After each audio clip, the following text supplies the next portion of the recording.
The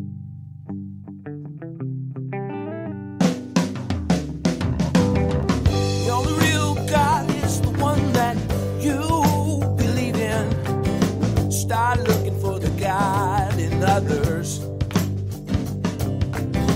And if you find you're tuning into a wave, well then I don't know much about being saved. Hello, everybody. Hello, friends. Welcome into another episode of Spiritual Philosophy Chatter with the Joneses. I'm Danny Jones. And I am Samantha Jones. And here we are, episode 72. 72. What is our topic? This is the deadly sins, pride and greed. Pride and greed. Mm-hmm. All right. Cool. Well, before we hop into that one, anything about from last week? Yeah, last week we did ego, which is kind of the reason that I wanted to do this series. We had talked about it a little bit, what to do next, and we have a couple of really good suggestions from our listeners that we will get to. So if you've sent your suggestions, and know that we will get there. Cool. But this kind of seemed to fit in well after the ego episode because we're talking about a lot of things that do involve the ego that are affected by it. Yeah. So yeah, I just wanted to explain a little bit about why we're doing this episode and how we're going to do it. We're going to do 3 different episodes in the series. Cool. So, yeah. Very good. So that's from last week, but there's a couple other things that I wanted to talk about. I was on Facebook earlier in the week and came across a post from the co-owner of our podcasting host, Buzzsprout. Mm-hmm. And I'm going to read to you what he said because I was a little bit surprised by these numbers, but he says, if your podcast has received 65 or more downloads in the last 30 days, you are in the top 50% of Buzzsprout podcasts by downloads. Okay, so what I did is I figured out our number because he's gone into it with other people and explained, and we are within 6 or 7% of the top podcasts on Buzzsprout. Very good. Yeah. Awesome. Hey, us. Bravo. Thank you to everybody that listens. Yeah. Because our show is really, it's taking off. And it's so much fun to watch that happen. Yeah. And to be able to interact with a lot more people now. I'm getting a lot of different messages and doing readings for listeners. And, listeners are turning into clients and vice versa. And it's really a lot of fun. Yeah. And I just want everybody to know how grateful we are for that. That's really cool. Yeah. Yes. Thank you. Thank you, everybody. Thank you. And we're going to keep working to make it even higher. He said that to be in the top 1%, you have to have 15,000 listens in a 30-day period, which we don't have that. Right. But, no. We're 6 to 7%, and that's amazing as it is. I would take any number, but that's flattering. Yeah, that's it's really very flattering. Yeah. Cool. So I just wanted to share that with our listeners. Great. That's good news. Thanks. Yeah, for sure. All right. Is that it for That's all I got. Your recap? That's the recap. Cool. Well, let's hop into episode 72 then. 72. The deadly sins, pride and greed. Pride and greed. So, like I said, we're going to split this up into 3 different episodes. So this week we're going to do pride and greed. Next week we're going to do wrath and envy. And week 3 we're going to do gluttony, sloth, and lust. And this was put together by our listeners. We asked the people in our discussion group which topics interested them the most, and then we went in that order. Yeah, it was clever. It was cool. Yeah, I really have enjoyed this. I don't want anybody to think that we're taking a religious standpoint in this. That's not what this is about, because for us, and I guess for our beliefs, these are not deadly sins. These are human issues. Yeah, I mean, we gave it that title because that's what most of us know it by. Right. But these are human attributes. Yes, they really are. It comes with being a human, and it can guide you and it can hurt you. So. Yeah, and doing this research, even like I only did obviously the pride and greed, but I did read a couple of other things, and it's like not only do we all deal with these things, but I really think we deal with every single one of them on a daily basis. Oh, I would say a good majority of people do, yeah. Yeah, which would make, if you're going to say that these are deadly sins, then, everybody's going to hell. Yeah. And that's not how it works. Yeah, for sure. These are not sins. So we want to take this more from a standpoint of how can we help how can we fix these things within ourselves so that we don't have to battle them in our lives? Because it does take a lot of energy to battle these issues. Right. So finding solutions to... First and foremost is, are we even aware of them?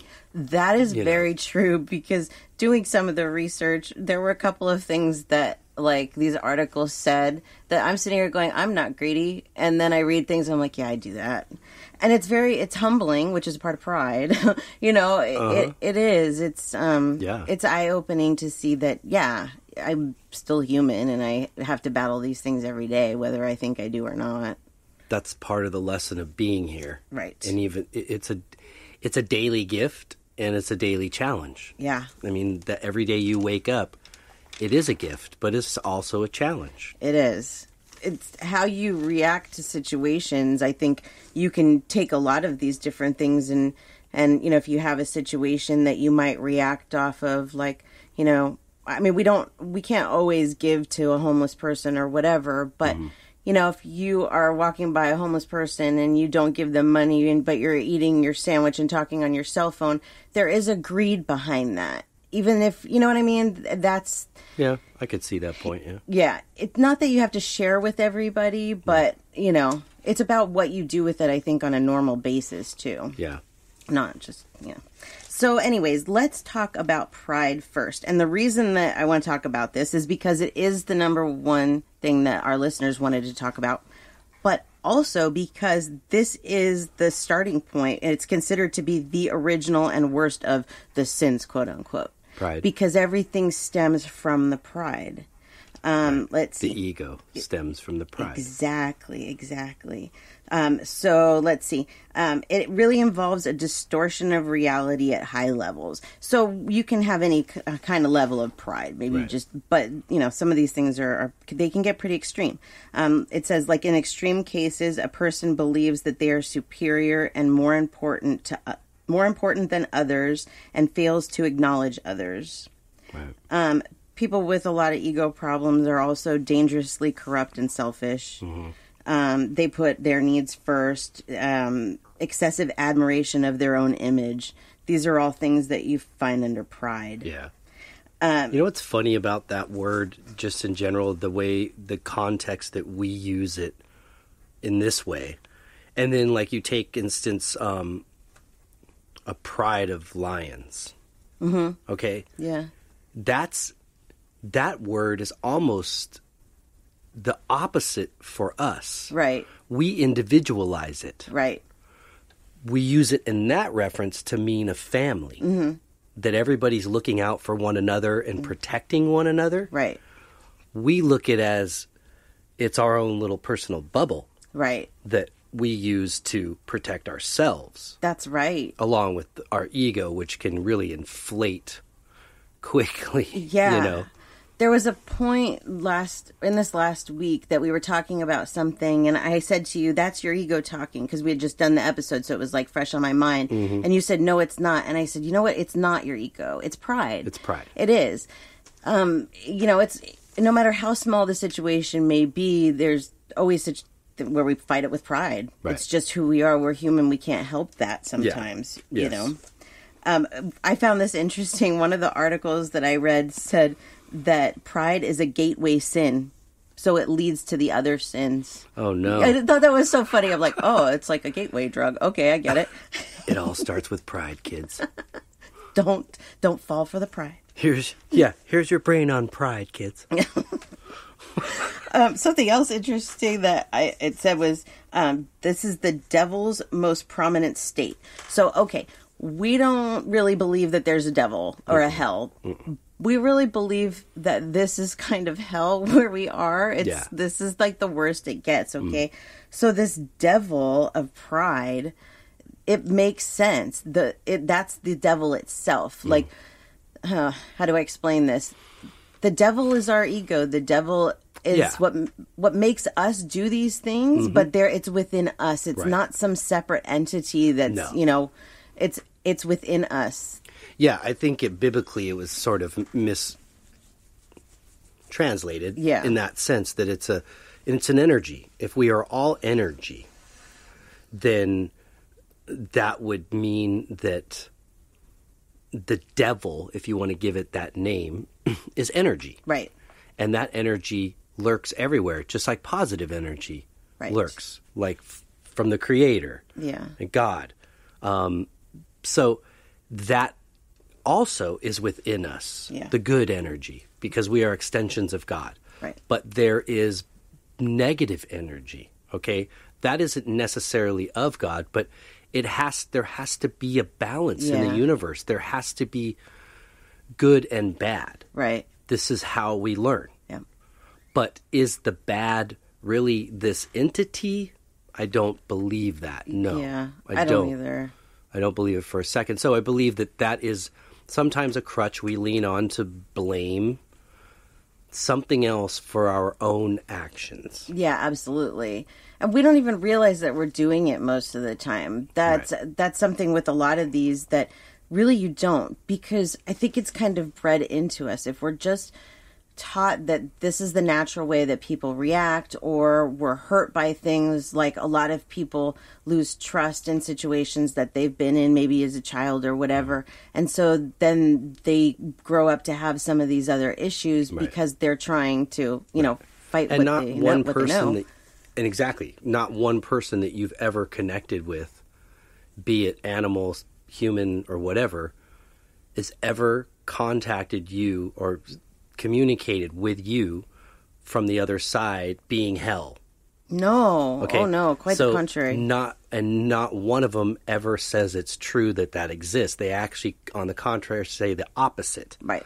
And it doesn't make sense. This is another reason why I believe this, is because it doesn't make sense for me to go, well, if I'm an extension of God, I'm a piece of him, why would he want to put himself into some sort of fiery lake for eternity when you don't have a physical body that could actually even feel heat or fire or burn or anything? It's all a game in your mind. Yep. It's your perception. So if you're expecting by the things you've done in your life to end up in a fiery lake, well, then when you die, you're probably going to sit there for a minute and see that.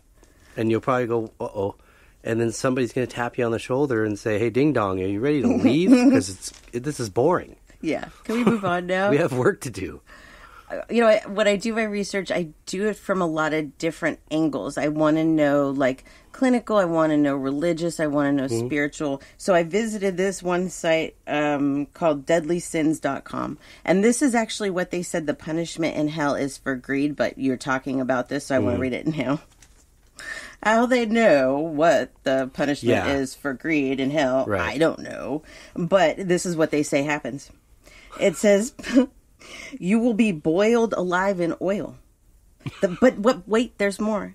Not just any oil. The finest, most luxurious oil money can buy. If you think I'm lying about this, go to deadlysins.com and look up greed. That's ridiculous. That's my opinion. I'm sorry. I think it's ridiculous. Well, first of all, you can't be boiled alive because you're already dead. Yes. What are you going to boil? A soul? Yeah. It's not physical. You can't boil something that's not physical. No. I'll take my And chance. again, I mean, none of us really know because we haven't seen it with our own, third eye when we get over there. But I go off a lot of just how I honestly believe, and a lot of the things that I've got to be a part of in your life and witness, especially with your mom, and being able to kind of directly connect with her and talk to her and ask a lot of these questions. Yeah. Myself. Yeah. Because I want to know. I really do.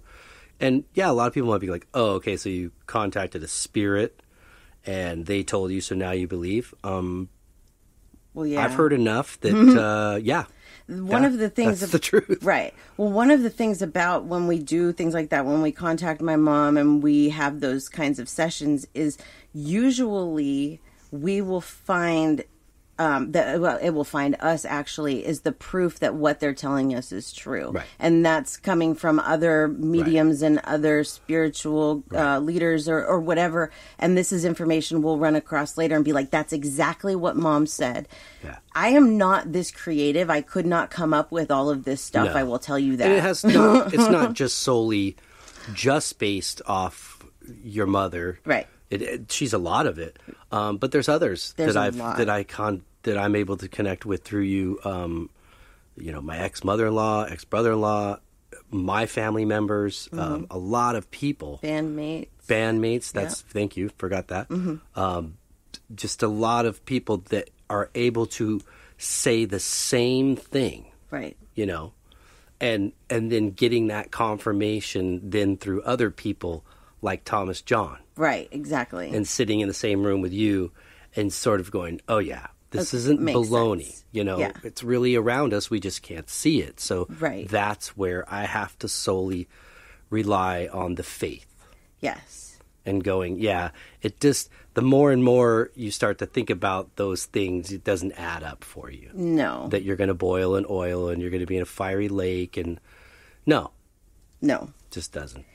I think it's important to point out that these things that we talk about, the pride, greed, and the rest of the series, these are not things that spirits have, but they are also not things that spirits necessarily frown upon. Mm-hmm. And the reason why is because these different things are how we learn, but they're also not judging us. They're not judgmental. Like, I'll do some stupid things, and I'll say some stupid things. When I get mad, I'll get mad at my mom, and I'll say things. I'm not going to lie. Honestly, that's probably the main thing. One of the main things they're most envious of us being in two different dimensional things is our emotions. Right, exactly. They don't have those. They don't, My mom is just the same kind of, there's only a certain low that they go.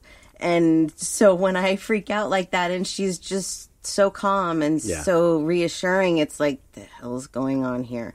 But that's how they are. Yeah. We just don't get it because as humans, we're like, how can anything react like this? Mm-hmm. But my mom has this way of calming me down and taking me out of a panic attack. Yeah. If I let her, because that's how their energy is. That's how pure it is. Right. They're not interested in any of this. They're not interested in judging any of us, because when you judge somebody, that's also using some of these things. That's pride. Mm-hmm. There's a whole bunch of things that come with being judgmental. Right. And spirits are not that. No.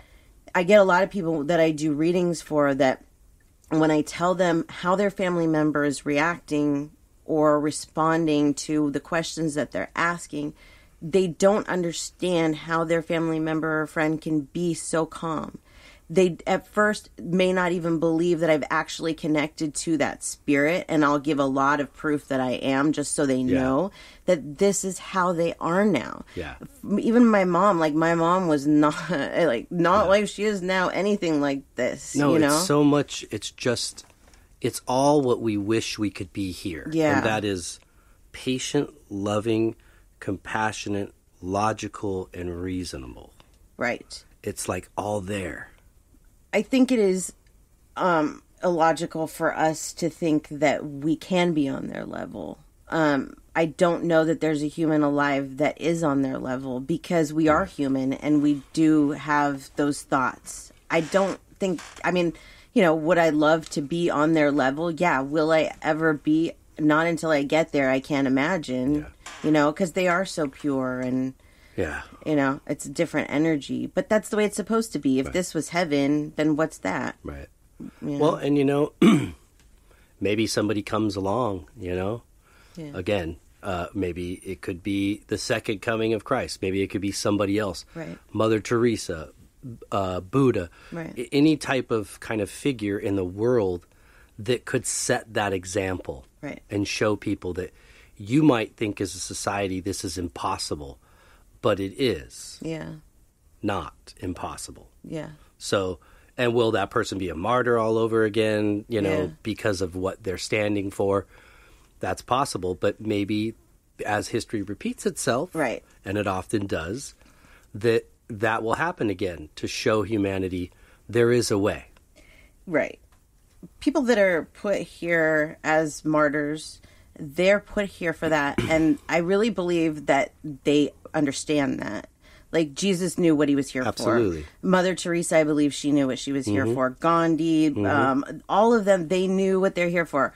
I know I'm here to be a martyr to a certain extent. I work for myself. I want to have the life that I want to have and all that. But really, at the end of the day, I work for the universe. I'm here to be a light worker, and I'm here to do good, and that's what comes first. Right.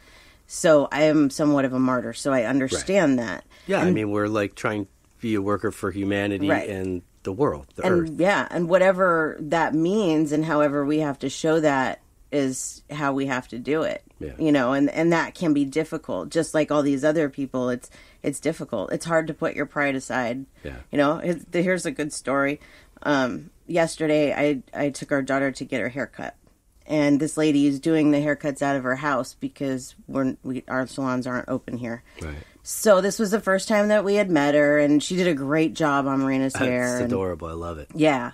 And so I went to pay her, and I went to pay her through Venmo, and she wasn't really familiar with Venmo. And so I was explaining it to her. I said, a lot of my clients pay me this way. They really like it. And she said, oh, yeah, what do you do?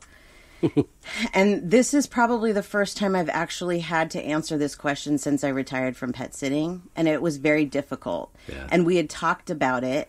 And I said I was going to tell people that I was a spiritual counselor because I felt that it fit into everything that I do, you know? Yeah. So when I went to say that to her, that's not what came out of my mouth. Of course, I'm a little bit socially awkward to begin with. So what came out of my mouth was, I do psychic work. Oh. But that's true, too. And then you have to look at, there's a reason maybe that's why that came out. Right. You know, instead of the other. But I get it. But you were right. When we talked about this, I can't remember last night or this morning, you were right. The reason that came out of my mouth, even though it came out the wrong way, is that is, in essence, what I am. And trying to cover it up isn't going to get me anywhere anymore. I can't cover up what I do. No, and we're in an age where you're not the only person out there doing psychic work. Well, no, for sure. There's a lot of people, and this is part of it. This is part of coming out and saying, hey. Right. This is what I do. Take it or leave it. You know what? Right. If you don't like it, you can stay on your side of the street. Right. I'll stay on my side of the street. There's a difference in being proud, you know what I mean? And pushing your pride in an egotistical way. Right. So you don't come off like that to me. I mean... No, there was no ego there. But it's somewhat scary to be really proud of what it is that you do. Yeah. In fear of judgment. I was by your peers. Very fearful of judgment, and I'm trying not to, like, it's something you can see. This is my pride. This is, I need to try and get away from this, but this is the perfect example. Right. Is that her reaction was, oh. And I looked at Marina and I'm like, oh no. That's great. I love it. So I actually messaged her last night a thank you and a picture of Marina that we took, that she looked so cute with the haircut. And I said, I would love if you would be willing to cut my hair as well. And I haven't heard back from her yet. And this is the thing. She was very slow to text back, so she may. Right. But this is where things get weird, is that then you start to wonder, well, was that too much? Is that, she didn't like that. But if that's the case, if she's not going to cut my hair because I'm a psychic, unfortunately, it's who I am. And it would be, I'm not comparing myself to being gay or black or anything. Please don't think that. But it would be kind of the same thing, that if you're going to judge me for that, I have to learn to put my pride aside and just say, it's okay. Yeah, because see, immediately the ego's there as your defense mechanism. So it wants to jump in front and sort of like, hey, man, leave her alone. Yeah. All right, we're all cool here. Yeah. Like, and I get it. It's partly there for a reason to protect us, but it can quickly go beyond that. Yeah. And not that you have even taken it there at all. I mean, in a way, you were putting that person's feelings first. Yes. In a way.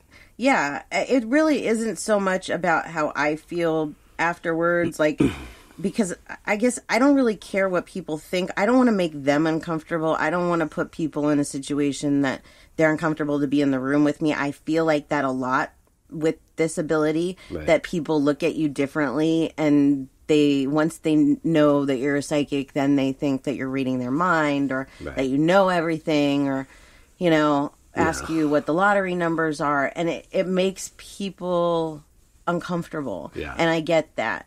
But I have to be who I am. I have to put my pride aside, and I have to be who I am and not let these things bother because me. It's kind of just what it is. Yeah. It's like you were brought here for a reason. Exactly. With this gift for a reason. That was my point, yeah. Do you ignore it because it makes other people uncomfortable and then you're unhappy?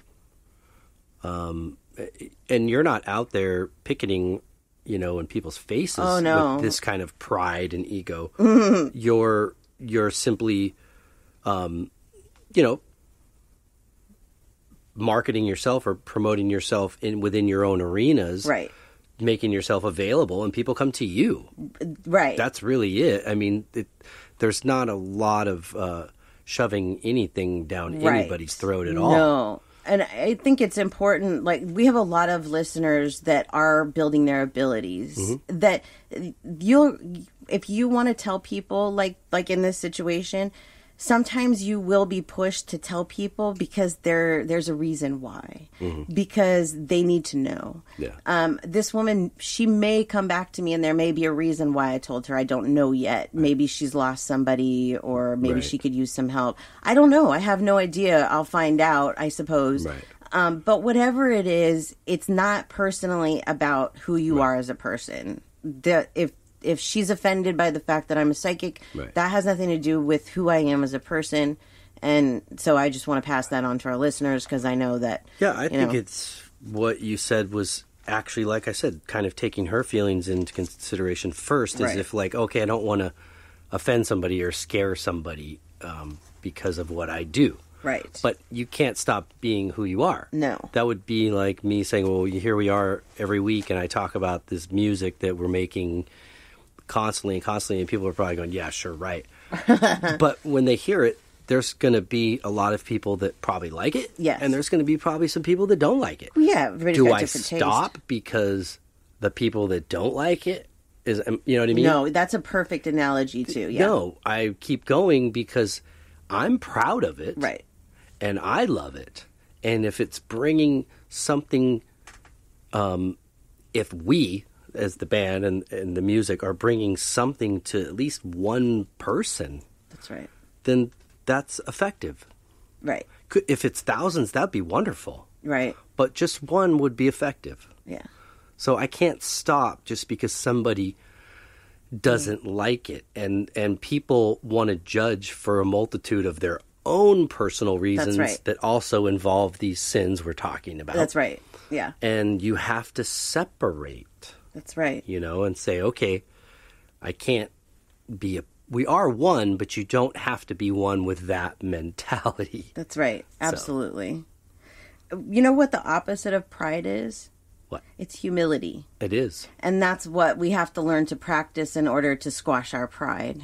So I made a list of some things that a few websites said about how to do that, how to make yourself more humble. Cool. Let's see. Well, first of all, humility is freedom from pride or arrogance. Wouldn't that be nice to just not feel that? We're raised with that, and so we have to kind of squash it ourselves. It doesn't come naturally, and that does take time. Let's see. So, let's see. Where's my list of things that we can do? Hold on. Next page. All right. So, be aware, first of all. Okay. Recognize when you may be too prideful. And that really is, it's hard, admitting to somebody else is very, very hard. But I think there's something that admitting to yourself is even harder, if that makes sense. Yeah. Like, once you can admit to yourself what's going on, it's easier to admit to somebody else. Yeah, for sure. I agree. Yeah. Be open-minded. Being closed-minded, it shuts you out to a lot of things. It doesn't just hurt your pride, It just shuts you out completely. I think that is just the key in general to a more successful, happy, inner peaceful life. Yeah. Is being open-minded. Absolutely. You've got to remember we are a society, a civilization that's evolving just like every other civilization before us evolved. Right. So we're going to learn things, and some of these things are correct, and some of these things are incorrect. Right. And the more open we can be to other information that might bring light to the situation, and actually might shed truth on it. Right. So. Exactly. Let's see. Don't take yourself too seriously. Pride has a lot to do with fear of embarrassment or shame. Yes. Laugh at yourself. Admit you are not perfect and don't know everything. Yes. That is very hard. Yes. To laugh at yourself after you've done something stupid is very hard. Mm-hmm. But it is humbling. Yeah. I know, even speaking again, like from a musical standpoint, like one of your biggest fears is, making a mistake. Mm-hmm. But sometimes those have happened to be what we call happy accidents. Exactly. And you're like, whoa, exactly. That was cool. Keep it. Yep. So even though it might have been an embarrassing moment, it actually turns out to be right. something wonderful. I've learned a lot on this spiritual journey about how to not let things affect me so much and how to not take things so seriously, like it says here, because that is somewhat your pride. Like, for example, you call me Magoo. Okay. My mom also called me Mr. Magoo. Oh boy, here we go. But, and you didn't know that she called me Mr. Magoo. You just started calling me that one day. And I used to get so mad at you. Don't call me that. But you know what? I'm sorry, it is true. And I know it's true. I've always known it's true. I'm just like Mr. Magoo. I can't see a damn thing. Even with my glasses at this point, I can't. I'm always walking around picking up stuff after you. It's ridiculous. But that's because I love you. And it's not on purpose either. It's really just... But anyways, it's a lot easier for me now that I'm just like, whatever. Just call me Magoo and get it over with. Because you're a Magoo as well, whether you want to accept it or not. But once you just kind of are like, it's fine. He's not making fun of me. He's not being mean. It's true. It is. I'm Magoo. It just feels better. And that may be a stupid example, but I feel like if you take whatever it is that irks Embrace you, it, and you look at it that way and you change the way that you view it, it does change, your level of pride and humility. I can see that, it's much better, Yeah, it's sort of like kind of similar to the mentality of with like a schoolyard bully, you don't react. Yeah. And they get bored with that. Yeah, exactly. So yeah. I think you get bored when you're picking on me and I don't react. Yeah, that's for sure. That's funny. Let's see. The last one on my list is listen and don't talk. Don't be a know-it-all. Really, sometimes we want to, especially like in an argument or where our pride is kicking in, we want to be the one to just talk. But sometimes if you just listen, even as much as what you're hearing may hurt your pride and humble you, it's healthy for that to happen. Absolutely. Yeah. I agree. I think kind of what I said last week, and that was if you're keeping yourself open to being teachable. Yeah. Because listening, you'll learn something. If you listen, you don't learn when you talk. No, for sure. You don't. That's for sure. Yeah. So let's move on to greed, shall we? Yes. Okay. So first of all, what is greed? Greed is an intense and selfish desire for something, especially wealth, power, and possessions. I found this Gandhi quote. It's, "Earth provides enough to satisfy every man's need, but not every man's greed." Yep. And it's very true. Like, really, everything that we need to survive is here. Yeah. I'm not saying that we should just live off the land, everybody, and not, have these things, but there is enough to provide for everybody. That's key. Yeah. But I don't even know what the statistics are, so I'm not going to say. But there are so many people that are starving, that are homeless, and it's not necessary. No. If everybody just shared a little bit and wasn't so greedy, we could help a lot more. That's what we're supposed to do. Yeah, if we made humanity first before everything else. Yeah. Like make sure everybody's got somewhere to be and is food and taken care of, and then worried about the highways and the buildings and those other things, the I don't know if it's corporate, but, you know, that kind of world. Yeah. Or that arena, I think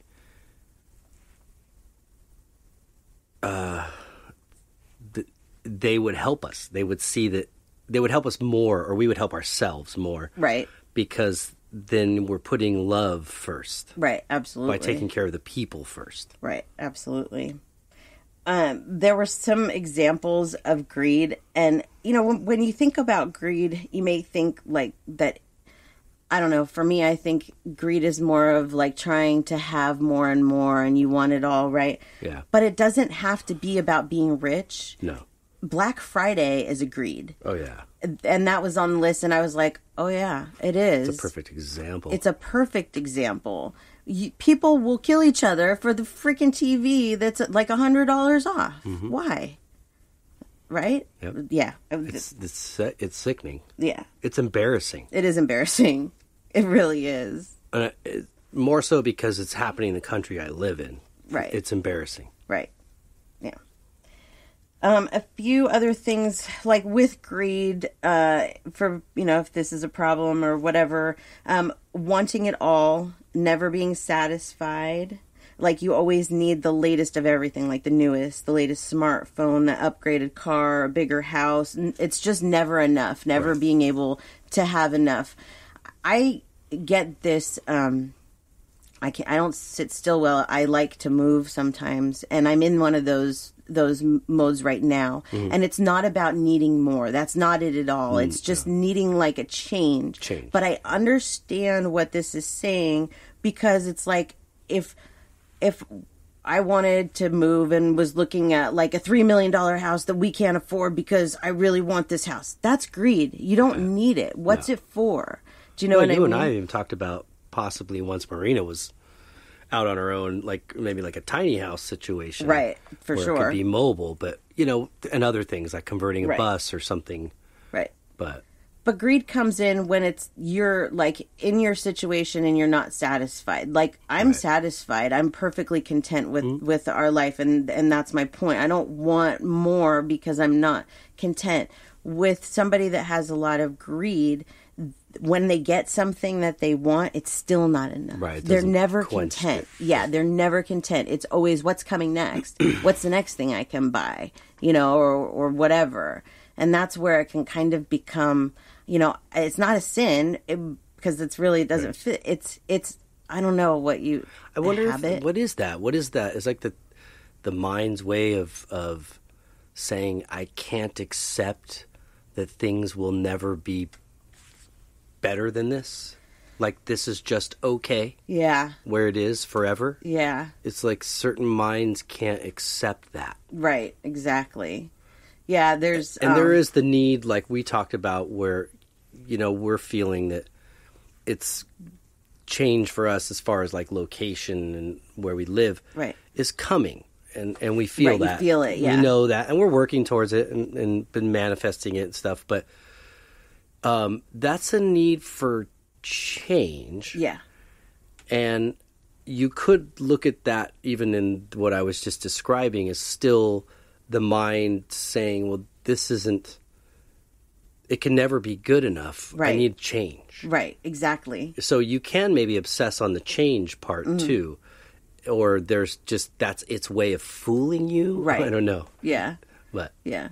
I think there's a little bit of greed in, you know, every situation, maybe like that. I don't know. But for the most part, I mean, you can see it starts very young. Yeah, with it does. all of us when we see, and I can see it in our animals. Right. It's this thing. If you've got it, I want it.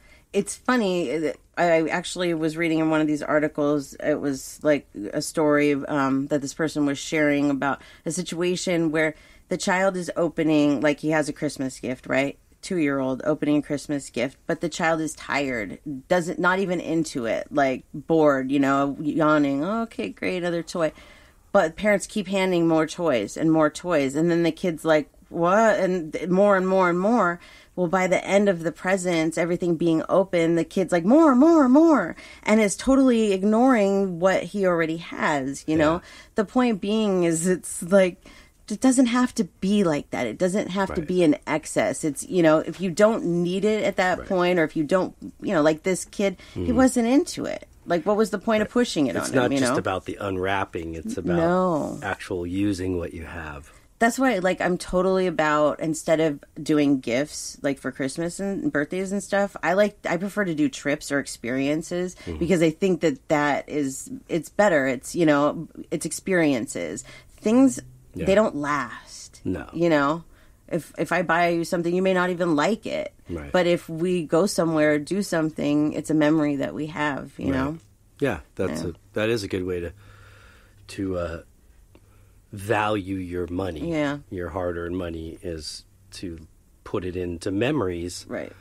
And, when you think about if you were faced with a fire in your home, like besides the loved ones and the living beings in it, the one thing you're probably thinking about is like my pictures, my photos, because those are memories. Exactly. And so those really are the most important aspect of it. Right.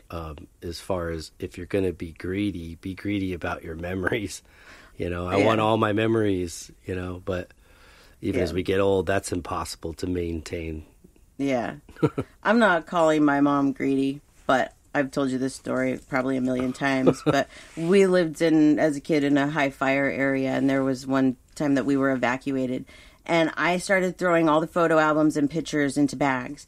And that's what they told us to do in school. If you're ever faced with this, that's what you get rid of, or you get out. And that makes so much sense, right? My mom comes in my room and she's like, "What are you doing? We have to go." I'm like, "I'm getting the pictures." She's like, "Of all things, you're getting pictures?" And she made fun of me for years for that. Like I did something wrong. Like she got all of her jewelry and stuff, And I'm like, no, that can be replaced. Yeah. Like these pictures can never, ever be replaced. She didn't get it. And now I understand it more, Yeah. As a kid, you don't really understand, like, why would my mom be like, well, she didn't like pictures of herself, so it probably wasn't a big deal for her. But, it is greed. It is. It is. Yeah. I'm not going to lie. I mean, if you guys were all safe and I got like those kind of then things you out, then I'd be like, okay, yeah. What guitar can I grab? Or for sure. There's other things I would like to grab too, but I would let certain things go. Yeah, you start there. I have a priority list. Yeah, absolutely. Something else that fits into greed is breaking the law. Things like insider trading. You don't have to be a bank robber or a scammer to fall into this situation either. Shoplifting. It's like Winona Ryder. Remember when she shoplifted? I mean, the girl had so much money. She wasn't doing it because she needed the stuff, It's like greed. Right. It's just, yeah. Mm-hmm. And she just had an issue, where it was like a personal thing that maybe it gave her a high Exactly. or something. Yeah, exactly. So... yeah, that one kind of. So let's see. How much time do we have left? Oh, good. Yep. Okay. So we know what greed is. We all have suffered from it, I'm sure, occasionally, if not a lot. But what are some ways that we can try and help ourselves to overcome the greed so that we can live happier lives without all of that, I suppose? Number one on my list is give to others. I do this a lot, and I don't talk about it a lot. I only tell maybe a quarter of the time I do it, if that. Because it's not about other people knowing what you've done. It's about you knowing what you've done and that you've made that person's day maybe a little bit brighter. Right. It's like, okay, so let's say you go to the drive-thru and you order yourself an iced coffee. And I don't drink it anymore, but I think it was like $2.50 or something like that. And if I had a $5, I would just be like, apply the $2.50 to the person behind me. That may be the $5 I have, and so I don't have more to say, like, I'll cover the whole thing or whatever. But I don't need that $2.50. Right. I'm not going to suffer without it.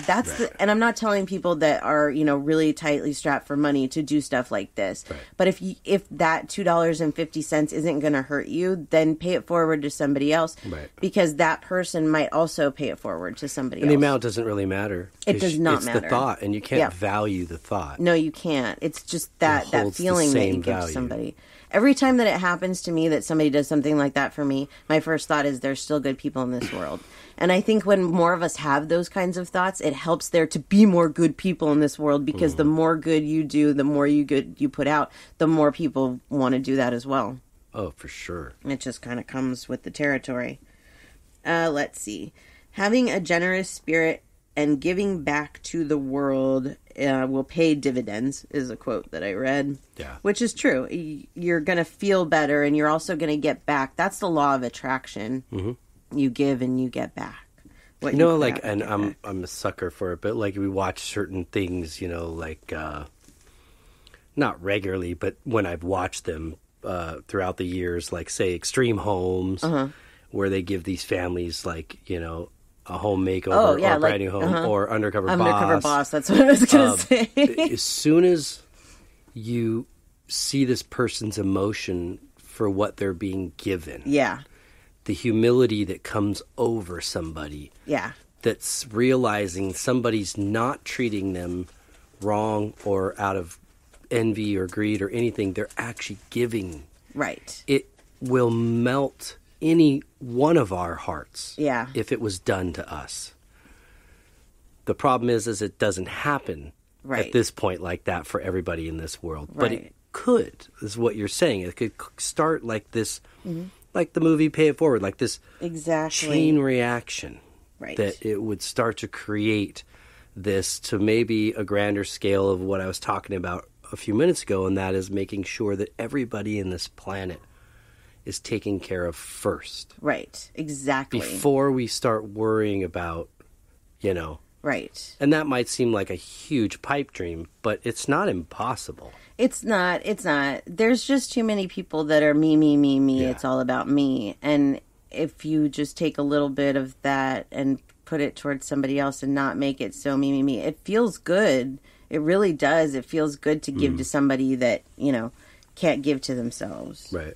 I mean, you have to, you know, you can't let people take advantage of you. There is a line there, but helping others is very rewarding. For sure. Let's see. Remember those who have been generous to you. So not just in the fact of like giving back to them, but also like we were talking about, pay it forward. The other day I did a reading for a friend of mine and I was just feeling really generous. I hadn't even left the house that day so I wasn't able to do anything else. And so she said, how much do I owe you? It was real quick, like 10-minute reading. I was like, nothing, just pay it forward. Just do something nice for somebody else. Because you know what? I'm not putting any money into that reading. It's just my time. It's 10 minutes of my time. It's not a big deal. Right. You know, so I'm making her happy by she doesn't have to pay for it, you know. Mm-hmm. And then maybe one day I might need a favor. Who knows? And she might be able to help me or pay it forward back to me, if that makes sense. You know, that's how these things work and grow. What else is here? Let's see. You never know, because you could be the answer to somebody's problem. Mm-hmm. You really could. Even just a small thing. Like there's videos that we've watched of people contemplating suicide and just somebody yelling nice things to them. And, you know, it's going to get better. It's just a bad day. Yeah. You just don't know how you could change somebody's day by being a little bit generous and kind. Yeah. Let's see. And you have to give with joy too. Like, you can't be giving because you expect back. It has to make you happy too, which I think is almost natural, you know, or at least it should be. It should be. Unfortunately, there are people that do that. And, you know, I guess we would call it like Indian giving, or, you know, like you give somebody something, there's an argument, I want that back. It's right. It now erases the intent, the positive intent and the love, and it just stops that energy from moving any further. Right. You know, it just kind of drops and dissipates. Yeah, for sure. Something else on my list, and this is something I think a lot of us forget, is that to remember that you can't take money and stuff with you when you die. Nope. You can't. And people are not going to be impressed by your money and your stuff when you die. My mom was one of the most giving people I've ever met. Yeah. And the things that people said to me were not about the things that they gave to her per se. It was just about her giving nature and how she could light up somebody's day with that, you know? Those are the types of things that people remember about you. They remember your generous nature. They don't remember that, you know, my mom had nice purses or beautiful jewelry. They don't remember that about her. They remember her giving spirit. Yeah, your mom liked the look on people's faces. Oh, yeah, she did. That when she gave them something. Yeah, There was she something that she really loved about that. Yeah. You know? She sure did. Let's see. Don't just live for yourself. You have to put yourself first, obviously, in some cases, but being just about you, that's not just the greed, but that's going back to pride as well. And, you know, I think we've all probably gone through situations in our lives where we've lost trust, or, you know, we are just with ourselves. Like when I was single, between my divorce and being in a relationship with you, I went through a period where I will say that a lot of these things I battled every day on a high level. And greed was one of them. Pride was another one. I was just really living for me and my brother. I was taking care of us and my dog, and that was it. And I didn't give a crap about anybody else because the world was against me. You know what I mean? Right. But then you come back, like, after something hard like that, and you come back to reality and realize that that doesn't feel good. That state that I was in, being greedy, being in it for myself, it doesn't feel good. I feel better now that, like, I'm back to, like, being myself, you know, and more giving and more like my mom was. And it just feels better, you know? Yeah, it does. Yeah. I'm all teary-eyed. It does, because when you wake up every day feeling like the world's against you, yeah, that's going to be your perception. And you're going to go to sleep feeling like the world's against you. That's right. But nobody is. You know, I mean, I'm not saying there isn't strife and fighting and people against each other, but there's a lot of love here that you can tap into. Right. That can change that perception. But something about money and things is not just like we were talking about how there's enough for everybody, but also when you are more giving and compassionate, the universe returns things to you. Mm-hmm. It just does. There are so many things that I have wanted that have been given to me as gifts. Like people that are like, oh, I was given this. Would you like it? Because I don't like it. Or I bought you this because, you know, you're such a nice person or a good pet sitter or whatever. Yeah. Something that I really, really wanted that I had asked the universe for or whatever. When you do good and you put good out, those rewards kind of come to you. Yeah. It's amazing how that happens. And then I'll be honest with you, like for me, I just cherish those things even more. Yeah. Going out and buying them yourself is one thing. It's great. You know, you've earned your money, whatever. But to have, you know, a purse or a wallet or something that a friend's gotten me, and then I look at that and I remember that was a gift. Mm-hmm. That was a gift from my friend and from the universe, you know? Right. It changes things. It makes you look at things differently. Yeah. It holds a different value at that point, too. It does. It does. Yeah. The universe has a very weird way of stepping in like that, too. Yeah. For sure. Yeah. Yeah, it's kind of funny. Like, I was thinking about that for some reason. Like, a couple of the guitars I have, I bought what you would call a counterfeit. And so it looks like it's supposed to be a certain type of guitar, but it's really not. Yeah. But I had it completely gutted by my friend Gabe, and both of these, and kind of rebuilt.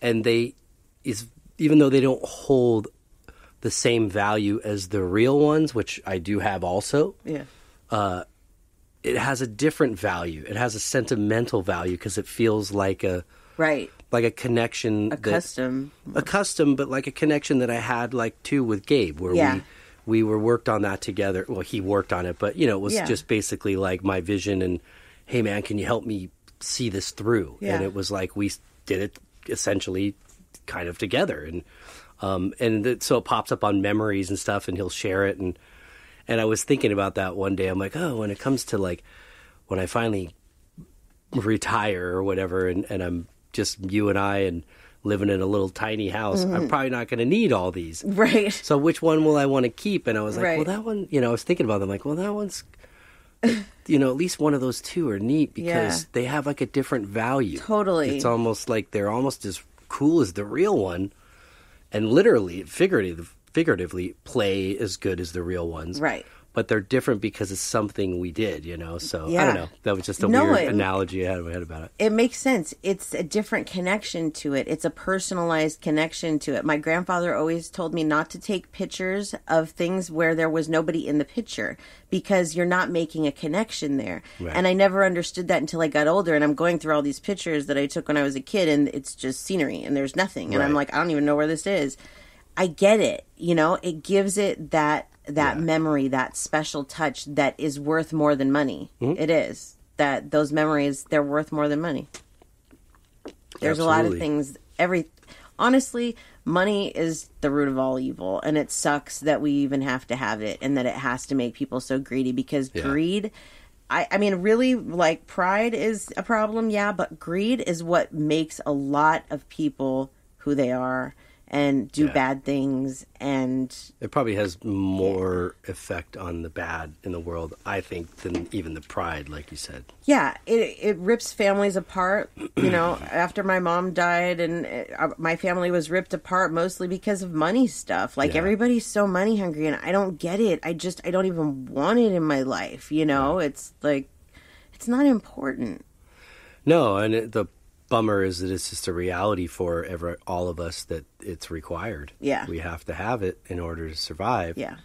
Some take it to a different level. Yeah. With their level of greed and how much they really require. Right. Or not require, want. Want, yeah. Because what you were talking about, like when the universe is providing, it's usually, I found, for me, mainly what I need. But often it is what I want too.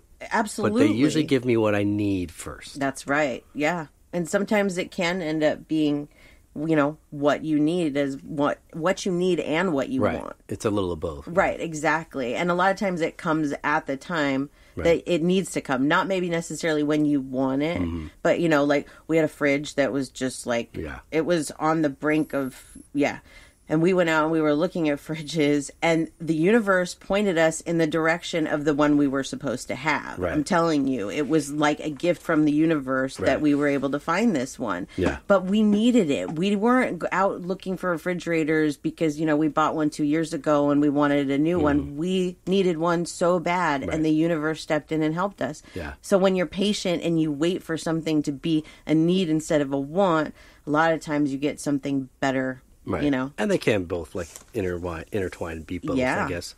Because when I was right at the beginning of this, I guess, spiritual awakening for us, and you're kind of on this sort of like a high. It's like a honeymoon type of high. Like you're like, wow, man, like you're so aware and the reality of really what's going on that you can't see. And I remember I was trying to soundproof here in the studio as much as possible, and I needed just a little piece of like insulation, but I didn't want to buy a whole roll. Yeah. And we would go on walks in the morning, and these people were cleaning their house or something, and they had some junk just sitting out on the side to be picked up and thrown away. And there was one little roll of, like a cut-off roll of insulation, just sitting there. Yep. But I'm like, I'm going to do the right thing, and I'm going to let it tomorrow and see if it's still here. And it was there, and I'm like, okay, I'm taking it. We have a list of things like this that have happened, and I think that you can agree with me when I say that this is something that has increased tenfold since the spiritual awakening. Yeah. This is not something that was happening to us as much before. My mom's always kind of given me gifts and stuff since she passed, but it's pretty... Right. Yeah. I mean, there's a lot. That was the beginning. Yeah, that was the first sign. I remember even saying that to Tom, and Tom looked at me like, that's weird. Yeah. But then I start thinking about everybody or all the things, like, maybe even Milo, and that whole idea of like, that's the guy I want in this band. That is the guy we need in this band. And that is the guy we got in this band. Yep, but it comes to you when it's the right time to come to you. It's the universe is a crazy place, and it really can help you in so many areas of your life if you allow it to. But you have to believe, and you have to give back. Right. Those are like two, I would say, wouldn't you? Like two of the biggest rules is that you have to give back and you have to believe. If you don't believe, manifesting, all that, the universe knows. It knows that you're like, oh yeah, I believe that you're going to help me with this. And it knows that you don't really believe. But when you put it out there and you just say, you know what, I trust. Right. I trust that whatever is supposed to be is going to be, and you're going to help me and whatever, and you let it go, that's when the magic starts happening. Mm-hmm. Yeah. It's true. Try it. Just push your pride and your ego out of the way first. Yeah, exactly. Because, Yeah, and forget the greed. Yeah, because you'll get what you need, always. Always. But you may not get what you want. The universe, if you allow it to, it will always provide for you. You have to allow it to, though. Yeah. Really. Yeah. It's cool. Yeah. Well, that was good. Bravo. That was a good one. Yeah. Yeah. Well, before we say goodbye, would you like to share any information from your page? Sure. You can find me and everything you need to know on my website, SamanthaJonesPsychicMedium.com. I've been getting a lot of emails through my page, and then I go and I return them, and people don't respond. So if you've sent me an email, know that I did get it and I did respond, but check your spam. Because you never know. Yeah. It seems like maybe 1 in every 5 that I respond to, I get another response off. So I just want to make sure that people know that I'm returning them. Just check spam. Everything you can find on my website there. Cool. Good. Yay. For me, djonesartcollection.com. And I have good information or news about that is my store will be open and live tomorrow. Yay! So long time coming, but finally here, finally ready. We'll have everything on there that you'll need to know.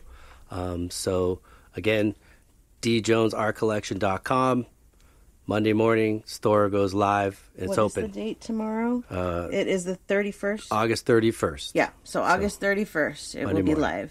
You can also check out my art at D Jones Art Collection for Instagram and Facebook, and then for Gypsy Brown, it's gypsybrown.com from the web, at Gypsy Brown Music for Instagram, and at Gypsy Brown Band for Facebook. So, and we're just trying to set up some mixing schedules here pretty soon to go in and mix these, and then start sharing them soon. I hope. Yay! Not I hope, for sure. Yes. But sooner the better. Yep. But we are moving. Yep, we are moving. And that's all I got. Great. So, but we hope you guys got something out of this. Yes, we do. And we'll do 2 more next week. 2 more next week. Cool. Yep. Which ones are they? They are Wrath and Envy. Wrath and Envy. Yep. Cool. So, second segment of this series for the Deadly Sins, Wrath and Envy next week. Yes. So, tune in if you want to check it out. Hope you guys have a great week. Yes, we do. Until next week, peace and love.